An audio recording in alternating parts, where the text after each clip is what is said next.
And if you watch the main movies, it's always focused on the struggle of the Jedi. But even in the movies, you'll see if it wasn't for Lando, that they wouldn't have got to the core and blown up the second Death Star. If it Yeah, wasn't but for if it wasn't for Lando betraying them to the yeah Empire, they could have done that, a movie sooner. yeah And they if could it have. wasn't for If Jar if it Jar, wasn't for if it Yeah. wasn't for Han, Jar Jar saved the the day. Senate wouldn't have been swayed. Yeah, yeah. yeah, the Senate wouldn't have been swayed. But So I guess the main question is like, can we make and enjoy a Star Wars movie without the iconic lightsaber and Jedi, the things that really made it mysterious and fun and adventurous? I think yes. I think that yeah, I think it's going to be like you said, refreshing almost to not have to worry about, the whole Jedi thing in Force Awakens. To me, it was so weird just that Rey could use, the Force with no training, and that Finn was wielding a lightsaber and he was not force sensitive, and they kind of played fast and loose with the Jedi angle in that movie. yeah. That didn't really bother me that much, and I think that I would like to see a movie with no Jedi at all. I mean, I think that would be pretty Yeah, pretty cool. and Just I would really like to see that because without the Jedi, you could put more of a spotlight on the Rebel Alliance. How are they yeah, operated? Who's who? And even the Imperials. You could focus more on like this Grand Admiral guy, who yeah, I would like because remember in the first movie, Grand Moff Tarkin sits there and says, "Vader, release him," and he's like, "As you wish." So it's like, holy shit! Not there are other people besides the Emperor that outrank Vader, and I'm thinking this Grand Admiral guy might be another one of those people that can yeah. outrank, pull rank on Vader. Though I think Grand Moff Tarkin was just in charge on the Death Star.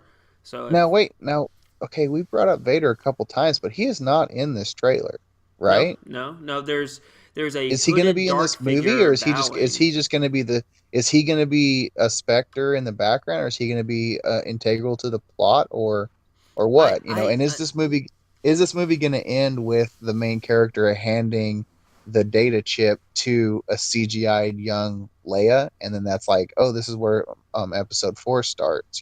Is there going to be like a solid connection between this I movie mean and there episode 4? Because this movie's not going to get like a sequel, right? It's going to go from this to and then after the next episode, after episode 8, it's going to go into an anthology series where it goes back and tells a story of maybe Han Solo and possibly uh, the bounty hunter that might be Boba Fett.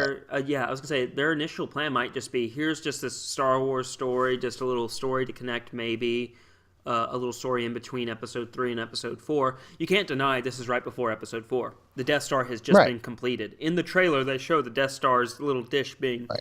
placed Which is in. cool. Which is a cool scene. Like, you Yeah, wouldn't think they would build the dish separately and then just click it into place, but I guess yeah, when you're building in space, structural integrity does not really factor in, no yeah. gravity. So Yeah, and I think we're gonna get that. I do think we're gonna get the plans.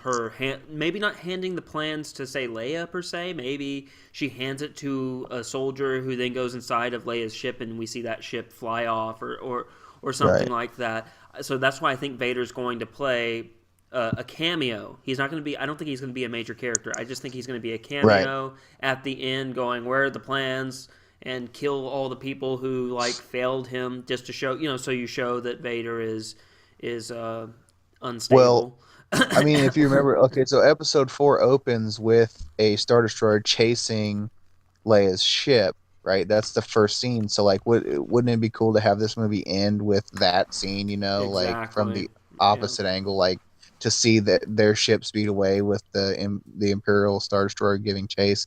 Because you don't really. I mean, I I don't know, man. I really want to see some really well developed characters like in a Star Wars movie. I think that would be really cool, and it looks like they're doing it justice as far as the story is concerned. Yeah. I'm in 100% agreement. And like I said, I think this is just like a side story. But if this movie is very successful, I think we could see a continuation of this. If they don't kill them all, we could see a continuation of these cast of characters. But I will say the Easter eggs I saw, it looked like strong roots with the original Dark Forces storyline. And if this is how Disney is going to go about it, I'm actually on board. I mean, I'm sad that they erased the canon, but they're at least Hmm. taking things from it and using them still. Sure. And indirectly, but yeah, highly influenced. Yeah. Yeah, highly influenced. So it's just like, and I understand. I mean, you got your box office you want to focus on. You want to make your money. So it makes sense from their position to erase that canon so they can be freed up to create new, movies and properties. Yeah. And whatnot. So because some of that stuff is dated. Some of that. Some of those stories and books and all that, and maybe they want to play too well, maybe on a movie screen. The character from this Rogue One might end up as being an aged character in Episode 8. Maybe that is Luke's future love interest, and she comes back for Episode 8 as the same character. Maybe, or maybe it is Phasma, because let's not forget Mara Jade was evil first before she became good, and she had that struggle inside of her. So maybe Phasma is Mara Jade, or maybe Phasma is just instead of them using Mara Jade per se, they just kind of took elements of her character and made their own character. Well, they did say that Phasma is going to have a much larger role in Episode 8, and maybe in Episode 8's the next movie. If she escaped Starkiller Base. So, did either of you guys buy The Force Awakens on Blu-ray this week? No, I haven't. I want to. No. Okay. Yeah, we need to check it out and see if there's any good bonus feature to talk about. But yeah, this trailer looks awesome. I can't wait. That's what this movie feels like to me. The movie feels like a DLC. It's a DLC. Yeah, it's a skin pack for Force Awakens. It's a skin pack, an expansion on Force Awakens. Well, I am excited. I can't wait to see more trailers from it. This is actually a movie I'm looking forward to. I'm a little weirded out. I mean, I get it, merchandising, but it's weird Star Wars coming out in December. Star Wars was always a May release, so I'm a little weird. But again, that's Marvel's spot now, so I get it. Disney wants, summer movies, yeah. Marvel.